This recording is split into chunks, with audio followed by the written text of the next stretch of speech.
Hi friends, সবাইকে জানি শুভ ভাইফোঁটার শুভেচ্ছা। আর এদিকে আমিও দাদাকে ফোঁটা দিতে চলে এসেছি।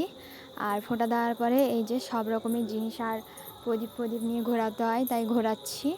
এ দেখো, আর এদিকে দাদাও আমাকে লাগাচ্ছে প্রদীপে, যাতে আমার চুলটা না পুড়ে দিস। আর আমিও হাসছি। তারপরে এই যে সব রকমের ধান, দুব্বো, ফুল, সোনা, রূপো এগুলো দিয়ে দাদাকে আশীর্বাদ করে নিব। এই যে আশীর্বাদ করে নিলাম, এই যে আশীর্বাদ করে নিলাম।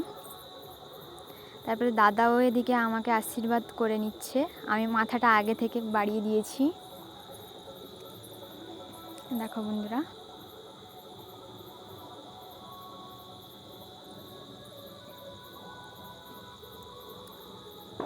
এই যে।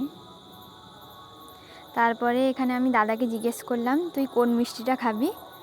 তাই জন্য দাদা আমাকে বললো এই মিষ্টিটা খাবে, তাই জন্য আমি দাদাকে ওই মিষ্টিটা খাইয়ে দিলাম। এই দেখো, আমার ভিডিওটি ভালো লাগলে সবাই লাইক, কমেন্ট, শেয়ার করো। টাটা সবাইকে, সবাই ভালো থেকো।